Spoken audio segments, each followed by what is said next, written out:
All right, let's have it.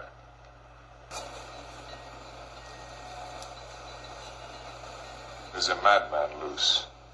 I've asked you what's being done. Fair enough? We've got a dozen men checking identification files, checking on all known extortionists, rooftop prowlers, rifle nuts. Dirty Harry. And that's a good segue into this video, my lovelies, lords, lads, and dudes, sugars. A sugar lily, sugar mountains, mountain laurel, mountains on the moon. Okay, yeah. Good segue. So, this is more self-checking. More self-checking. Remember all that self-checking? Right. This is another one of those things we have to do. Two scenarios here I'm thinking about. And they both involve Maddie and Kaylee. Maddie and Kaylee. And they both don't fit what Moscow police told us. Right? I still haven't decided which of these two scenarios fits the best. Still wrangle with that. So I want to go through them with you guys. All right? I want to go through them, and I want you to tell me, as we discuss this, I want you to tell me which scenario you feel is more plausible here. Now, again, these scenarios do not fit anything Moscow police have told us. Does not fit Dylan's crap or any of that. That's fairy tale. To me, that's fairy tale. I can't follow anything the Prime says because that's a lie and it's fairy tale. So, two scenarios here I want to look at again with with Maddie and Kaylee. Maddie and Kaylee. All right. Now, some of you may have strong opinions either way on one of these scenarios, but I want us to think about which one is more plausible here. What is more plausible? Okay. All right. Here we go. All right. First scenario is the one that I kind of have been going with most likely. I mean, well, the first scenario is the scenario that I've been going with more often. So, it goes like this. They were dropped off at the house. Or close to the house. Close enough to the house. So they're dropped off at the house. Right? They go inside the house. 2 a.m. Right? Nobody knows where Xana and Ethan are. Remember, nobody knows where they are. Okay? Nobody can say where they are. Nobody. Not even Dylan. And not even Bethany. So, where are Xana and Ethan? In the first scenario that I had, and this is the one I've been sticking with the most, Xana and Ethan are already unalived. They are already unalived, and they are in their bedroom. They're in Xana's bedroom. That's my scenario with this. This is my thoughts with this scenario, okay? Xana and Ethan, nobody knows where they are because they're already home. They are home, and they are already in their bedroom, and they're already both unalived. Now, the door to the bedroom is going to be shut at this point. The door to Xana's bedroom is going to be shut. Because Kaylee and Maddie, you do not want them going into the house and happen to see what is in that room. No, the door is going to be shut. Now, any questions that Maddie or Kaylee have, hey, are Xana and Ethan home? Well, Dylan is going to take the lead in that because Dylan takes the lead in everything here. She's going to say, no, they must still be out. Something like that. Something simple. Nah, they're probably still out. Whatever. No big deal. Remember, one of Dylan's great strengths is that she likes to downplay situations. She does. Over and over again. So she would downplay this. They're out somewhere. They'll be back, I'm sure. Whatever. Hey, I'm kind of hungry. Let's maybe get some food. Let me call the Uber driver. Remember, Dylan doesn't mention this in her first police interview. Dylan forgets huge chunks of information, right? Remember. But anyway, Dylan calls Uber driver, Eric, and Dylan says, are you still driving? This is a message. This is a code. This is a code. Remember, why is this a code? Because there's no follow-up. There's no follow-up between these two. That's all she says. He says, yes, I'm still driving, and that's it. No more messaging. Anyway, that's a code. That's a code. Anyway, just think about this. That's one piece. All right. So, Xana and Ethan, they are in the room. They are dead, and they are in the room. Before Maddie and Kaylee got home, the henchmen, including Dylan and Bethany, perhaps, but at least Dylan and the associates, they already took care of Xana and Ethan. They're in the room. That's why nobody knows where they are, by the way. That's why nobody could figure out where they were for between 2 a.m. Excuse me. Well, between 2 a.m. and 4 a.m. Nobody knows where they are. You know why? Because they're in the room. They're in the room. They're dead. They're already dead. 2 a.m. is always going to be the darkest hour. Remember? We just saw that. That means they were unalived at this time. Around this time, they were unalived. They are in the bedroom. Where else are they? They're in the bedroom. The door is shut. Dylan knows it. Dylan knows they're in there. Right? Question here is, are her associates still in the house? That's the question here.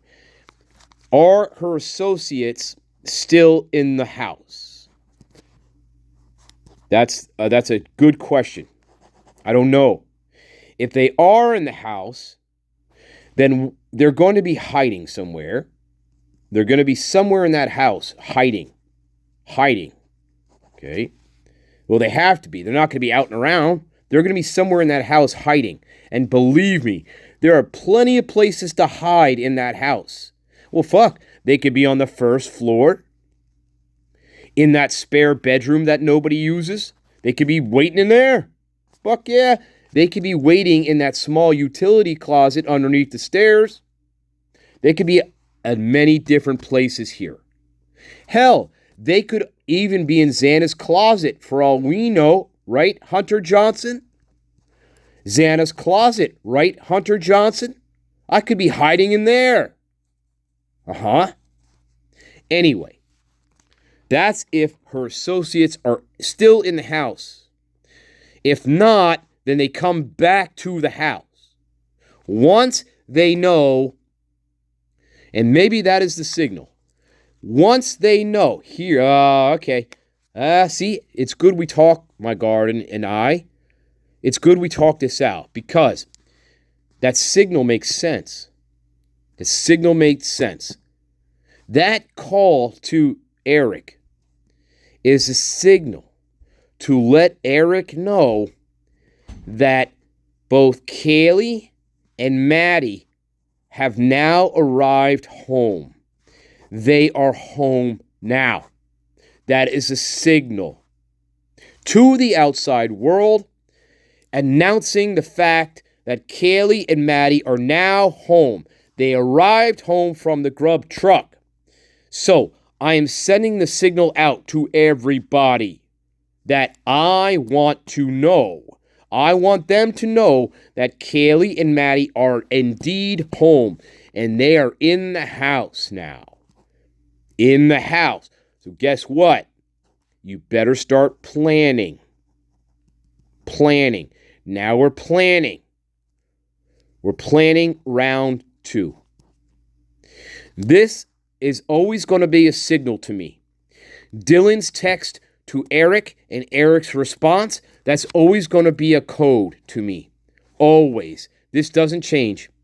This is a signal. This is a code.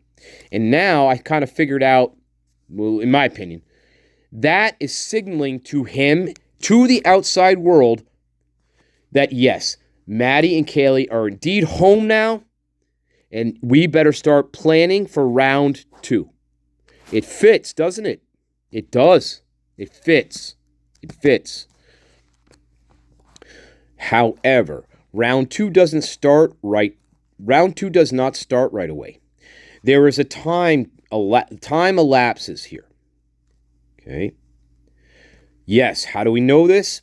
We know this because, well, Maddie, this will get into scenario 2 in a little bit. Maddie and Bethany supposedly take Murphy outside. Okay, so Maddie's still alive. According to Bethany, Maddie's still alive. We don't know where Kaylee is. We don't know where Kaylee is here. We don't know where she is. But anyway, some time elapses here. Remember, we have to account for all the phone calls to Jack DeCoeur. We have to keep this in mind because they did call him several times. Several times, yes, the 17-minute phone call that he forgets conveniently. We have to account for this elapsed time. So no, they did not get attacked right away when they came home. No, there's a time elapsed. Planning. This time is for planning the next move. That's what this is. That's one reason why they didn't get attacked right away is because we had to let people know that they did in fact arrive home from the grub truck.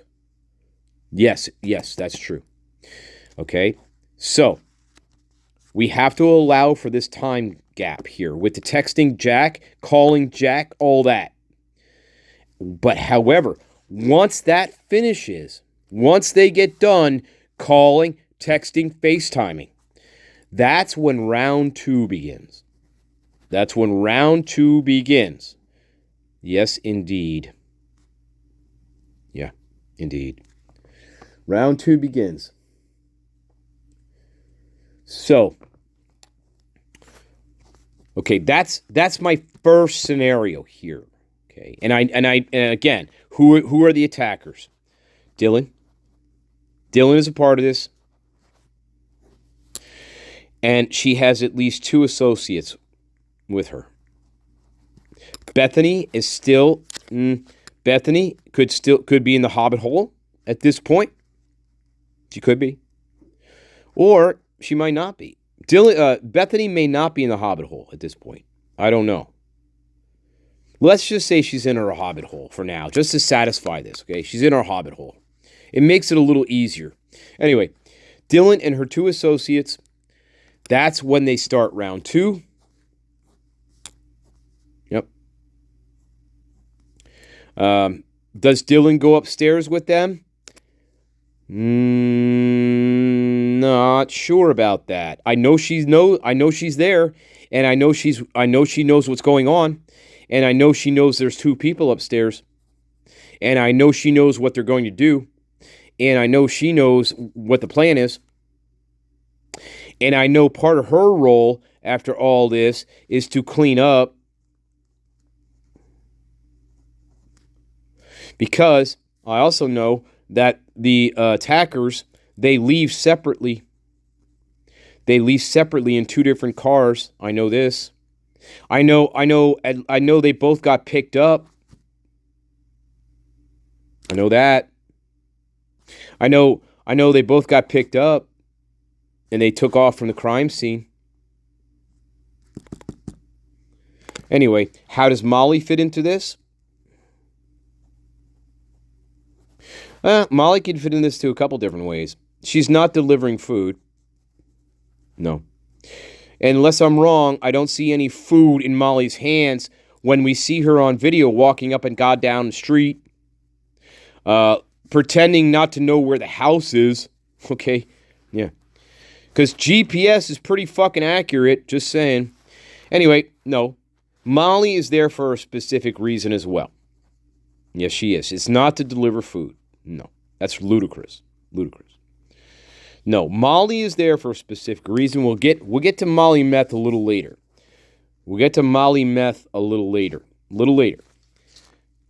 Okay, that's scenario 1, guys. However, here's the second scenario, okay? Now, this scenario, again, I have not been going with this one because I favor the first scenario more. However, the more I think about it, the more I think about Kaylee and Maddie and what happened to them, the second scenario is starting to crystallize a little bit more in my mind here about it, okay? Let's check out scenario 2. And again, I'm not saying anything you guys don't already know or have not already thought about or have not already seen. This is me checking myself. I have to do this. Remember, we have to check ourselves. Do things still make sense? Do they not make sense? What can we cross off? What can we keep? Good. It's called checking. It's called self-checking here. Good. Yeah, that's great. Listen. Excuse me. This is gonna be number 3 in our countdown for Stanley's greatest hits. I hope you like this one. This prick doesn't let me talk too much, but when I do, I like to reach out to my listeners and listening man here, because I am in my top 5 countdown of Stanley's favorite songs and greatest hits, and this is number 3. Now, I'm sorry, I had to cut number 4 because the goddamn censor's on here. Well, they made me cut my song out here, don't I? Anyway, this is number 3 in Stanley's countdown of his favorite songs and greatest hits, and I hope you like this one. Now remember, I know I'm your favorite. I know I'm your favorite spirit guide, and ain't nothing gonna change that. And listen, ladies, you don't have to deny it. I know you love me. I know you love me, and listen, Stanley, me, he gonna love you forever and ever and ever and ever. All right, here's number 3. All right, babies. All right, here it is. This is Witchcraft, and it's called Walk Between the Lines. Yeah, I hope you dig it as much as I dig it. Yeah.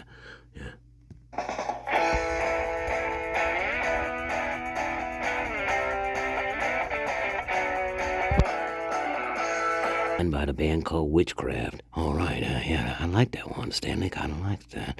That was number 3 in my top 5 countdown here. And we get to number 2 pretty soon. And guess what? On Halloween, we're going to have a very, very special unveiling of number 1. All right, yeah, it's going to be good, and you're going to like it. And guess what? If you don't like it, guess what's going to happen? Stanley's going to... excuse me. No, I love you. I love you in listening, man. Forget that. Forget what I was going to say there. Hey, Stanley, I don't want to fight anymore. Hey, shut up. Just shut up a minute. Yeah, but Mom said not to fight anymore. Shut your fucking mouth. Shut up. Excuse me. Sorry, my listeners. Sorry. Anyway, I guess I gotta turn it back over to my sponsor, my prick. The prick. The prick. Yeah. Hey, listen. If I wasn't his spirit guide, guess what I would do to him? I would feed him to alligators. Okay, that's what I would do to him. All right.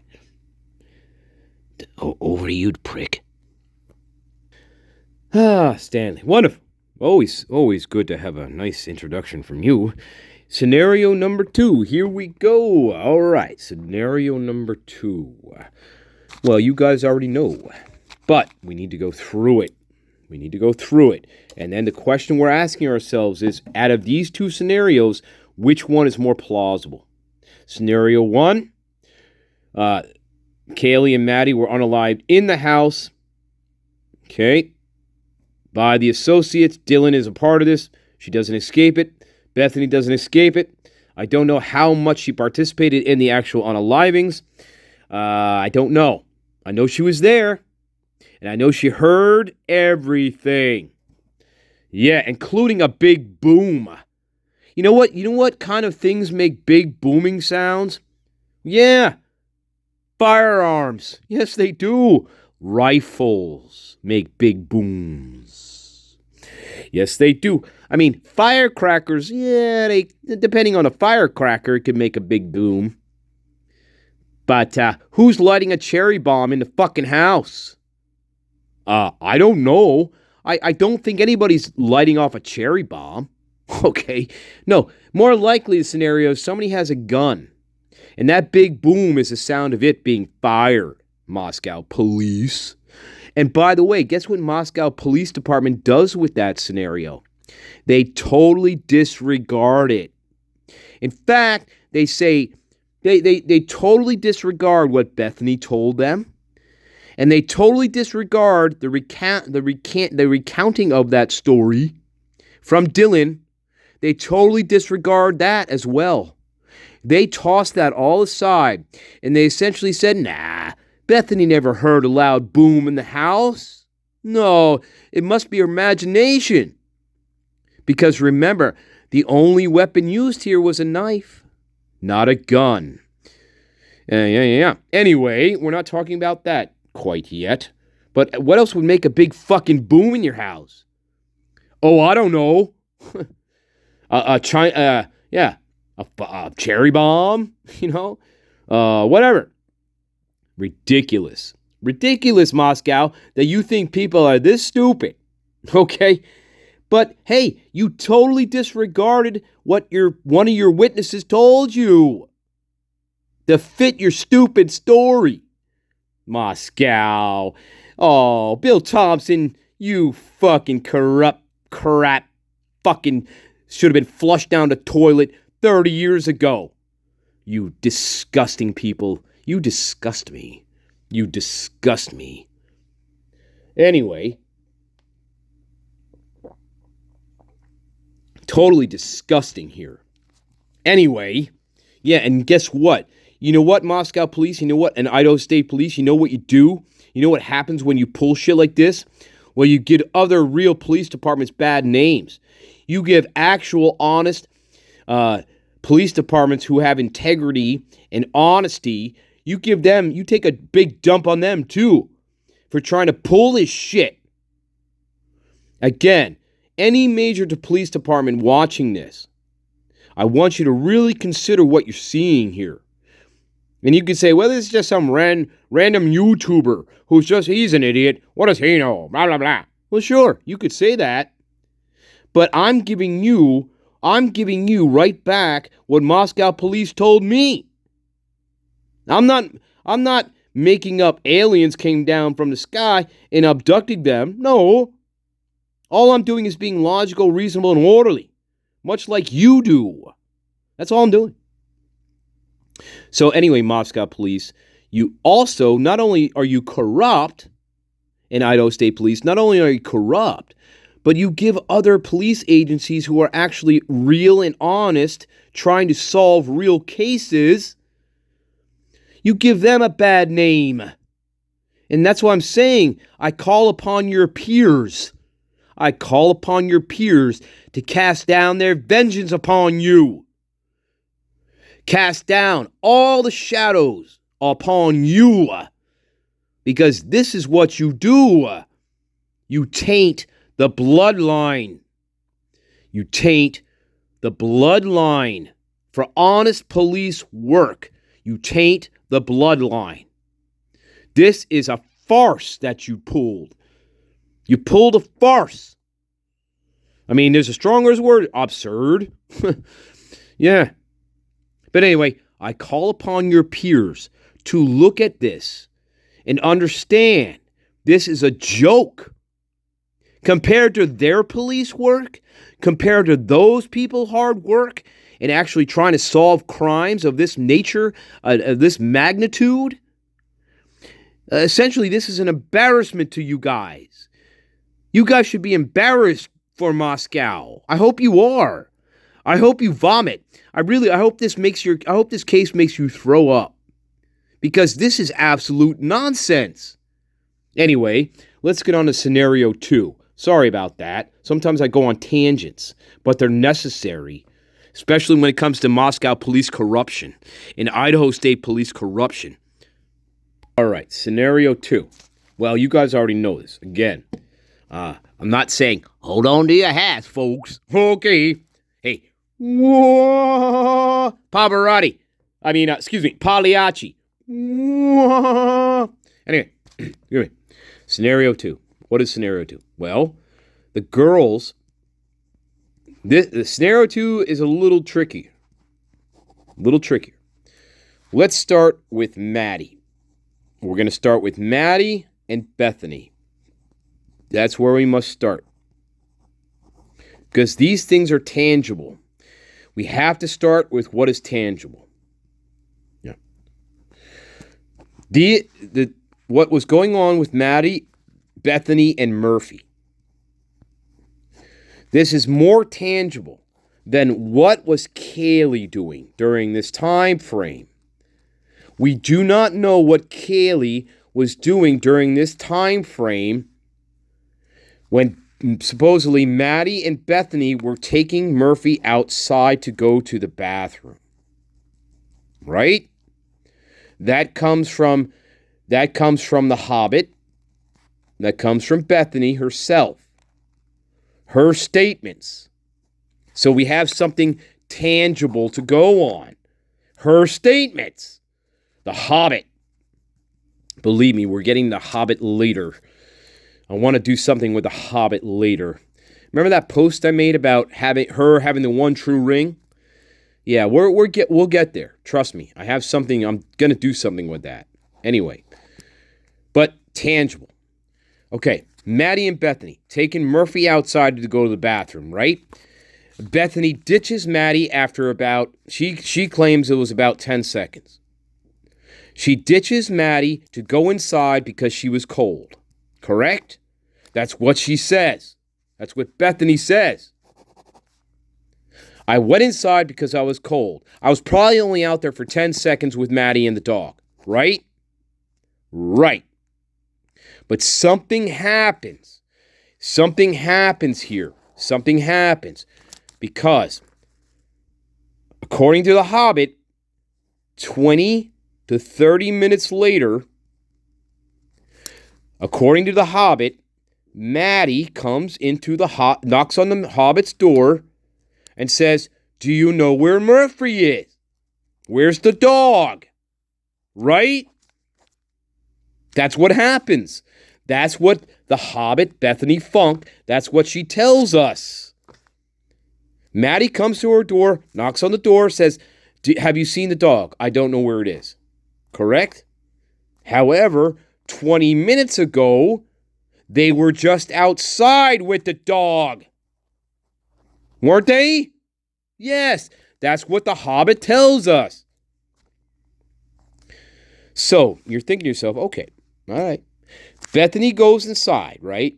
Because she stands outside with Maddie for 10 seconds or whatever. She's too cold. She goes inside. So, we have an excuse now. Now we have an excuse. We just gave ourselves an excuse here. That's called excuse. Now, if you question me and say, "So tell me what happened when you and Maddie were outside with the dog Murphy." See, now I have an excuse. Because my answer is, I don't know. Because I went inside after 10 seconds. See. So The Hobbit gave herself an out.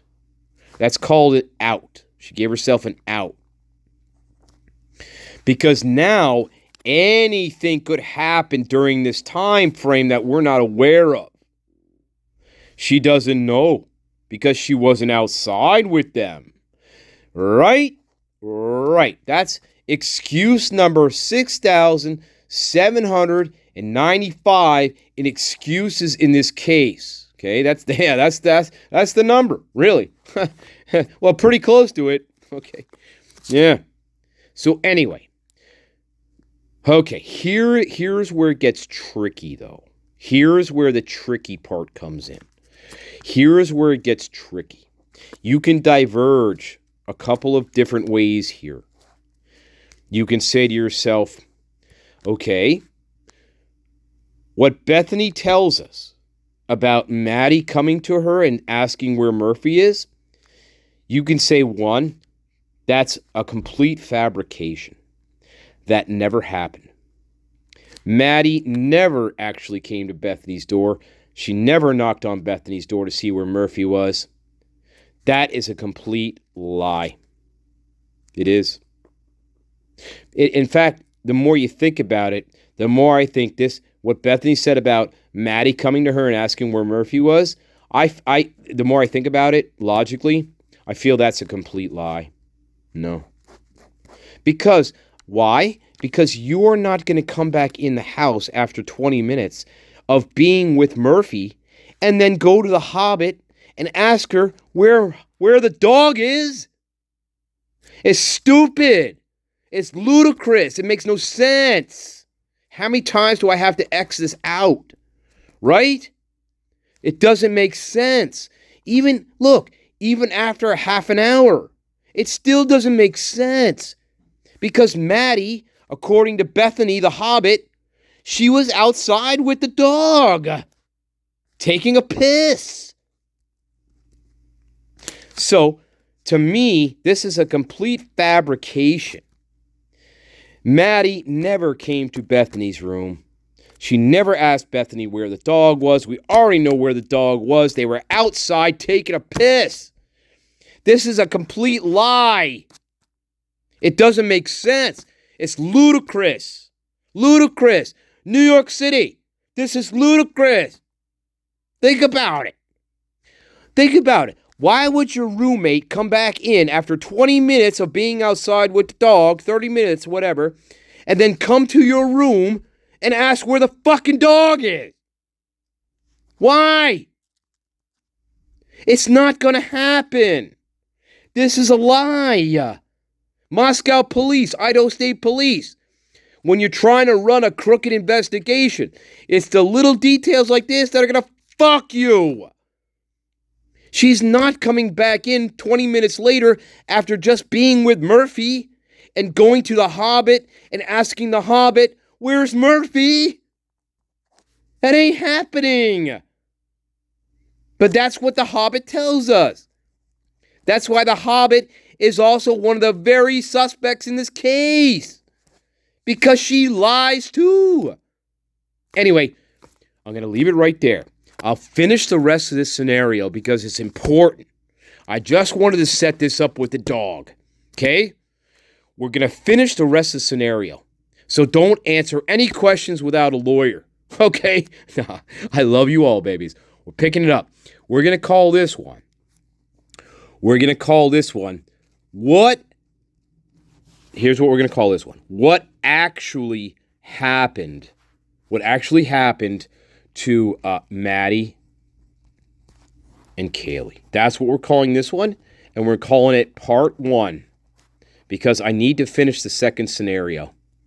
For sure. And then I want your guys' opinion to tell me, in your heart of hearts, which scenario do you think fits best of what we know?